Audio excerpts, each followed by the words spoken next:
അച്ഛനാണ് പറഞ്ഞത് ഇതിനെക്കുറിച്ച് കൂടുതൽ അന്വേഷിക്കാനും ഇത് ഏറ്റവും ബെറ്റർ ആയിട്ടുള്ള സ്ഥലം ഏതാണെന്ന് നോക്കാനും അച്ഛൻ തന്നെയാണ് പറഞ്ഞത്. അങ്ങനെ പുള്ളി തന്നെ കണ്ടുപിടിച്ചാണ് ഈ സ്മെറ്റ് ഗ്ലാസ് എന്ന് പറയുന്നത്. ബോൾഗാട്ടിയിലും ടെക്നോ പാർക്കിലും ലുലു മാളിലുമാണ് ഇപ്പോൾ കിട്ടിയിരിക്കുന്ന 3 സൈറ്റ്. എൻ്റെ പേര് കാർത്തിക് ബോസ് എന്നാണ്.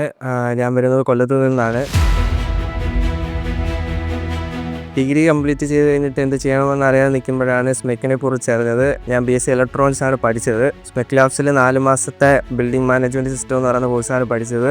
അത് കഴിഞ്ഞ് സ്നൈഡർ എന്ന് പറയുന്ന കമ്പനിയിൽ നിന്ന് കോൾ വന്നായിരുന്നു. ഇന്നലെ തന്നെ പ്ലേസ്ഡ് ആയി. ഡിഗ്രി കഴിഞ്ഞു. 1 വർഷത്തെ ഗ്യാപ്പ് ഉണ്ടായിരുന്നു.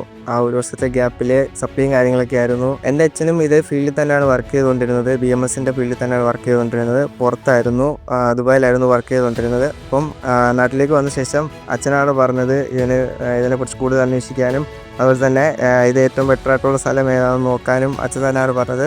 അങ്ങനെ പുള്ളി തന്നെ കണ്ടുപിടിച്ചാണ് ഈ സ്മെറ്റ് ഗ്ലാസ് എന്ന് പറയുന്നത്. അച്ഛൻ ഈ ഫീൽഡായതുകൊണ്ട് ഇതിനെപ്പറ്റി കൂടുതലും കാര്യങ്ങളൊക്കെ അറിയുന്നതുകൊണ്ടും ഈ BMSലെ ഈ സമയത്തുള്ള ഗ്രോത്തിനെ പറ്റി കുറേ കാര്യങ്ങൾ അറിയുന്നതുകൊണ്ടും അച്ഛൻ പറഞ്ഞു ഇതിന് തന്നെ പോയാൽ മതിയെന്ന്. അതുകൊണ്ടാണ് ഇത് മെയിനായിട്ട് എടുക്കാനുള്ള കാരണം. വന്നപ്പോൾ ആരുമായിട്ടും വലിയ ഇതൊന്നും ഇല്ലായിരുന്നു. ആദ്യം വന്നപ്പോൾ ആരും അങ്ങനെ വലിയ കമ്പനിയും കാര്യങ്ങളൊന്നും ഇല്ലായിരുന്നു. പിന്നെ കൂടി 5-6 ദിവസം കഴിഞ്ഞപ്പോഴത്തേക്കും എല്ലാവരുമായിട്ടും ഭയങ്കര ഇതായി. BMSന് ആവശ്യമായിട്ടുള്ള എല്ലാ കാര്യങ്ങളും കൂടെ ഉണ്ടായിരുന്നു. ഞാൻ ആദ്യം വന്നപ്പോൾ തന്നെ എല്ലാ കാര്യങ്ങളും സാറന്മാരെ കൊണ്ട് കാണിച്ചായിരുന്നു. സ്മാർട്ട് ലൈറ്റും ഫയർ അലാമും ഈ എല്ലാ കാര്യങ്ങളും അങ്ങോട്ടും ഇങ്ങോട്ടും എല്ലാം കാണിച്ചു തന്നിട്ടുണ്ടായിരുന്നു. ഇപ്പോൾ കിട്ടിയിരിക്കുന്ന സൈറ്റുകൾ എന്ന് പറഞ്ഞാൽ ബോൾഗാട്ടിയിലും ടെക്നോ പാർക്കിലും ലുലു മാളിലുമാണ് ഇപ്പോൾ കിട്ടിയിരിക്കുന്ന 3 സൈറ്റ്. ഇനി വരുമ്പോഴത്തേന് അടുത്ത ദിവസങ്ങളിൽ 2 സൈറ്റ് കൂടെ പറയുമെന്ന് പറഞ്ഞ് ഈ 5 സൈറ്റിലായിരിക്കും ജോലി എന്നാണ് പറഞ്ഞത്. വെറുതെ ഒരു എല്ലാം കറങ്ങിയ ബോട്ടും കൂടെ നടന്നപ്പോഴത്തേന് അറ്റോട്ട് എന്നപ്പോൾ കാറ്റാരും ചോദിച്ചാൽ ഇതേപോലെ എന്തോ ഇനി ചെയ്യാൻ പോകുന്ന കാര്യങ്ങളൊക്കെ ചോദിച്ചിട്ടുണ്ടായിരുന്നു. അപ്പോൾ ഞാൻ പറഞ്ഞ് സപ്ലിയും കാര്യങ്ങളൊക്കെ ആ നേരത്തെ പറഞ്ഞൊന്നുമില്ല.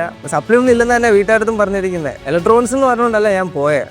റോബോട്ടിക്സ് എന്ന് പറയുന്ന കോഴ്സിന് വേണ്ടി എന്നെ അവിടെ കൊണ്ടുപോയത്. പുറത്തോട്ട് കൊണ്ടുപോയ റോബോട്ടിക്സ് എന്ന് പറയുന്ന കോഴ്സിന് വേണ്ടി. അപ്പം ഏജൻറ്റുകാരുടെ കയ്യിൽ പൈസ കൊടുത്ത് ഒരു 10,000 രൂപ കൊടുത്ത് അഡ്മിഷനും കാര്യങ്ങളൊക്കെ എടുത്ത്, പക്ഷേ അവിടെ ചെന്ന് കഴിഞ്ഞ് 1 വർഷം പഠിച്ചു കഴിഞ്ഞപ്പോഴാണ് മനസ്സിലായ റോബോട്ടിക്സ് എന്ന് പറയുന്ന കോഴ്സേ അവിടെ ഇല്ല.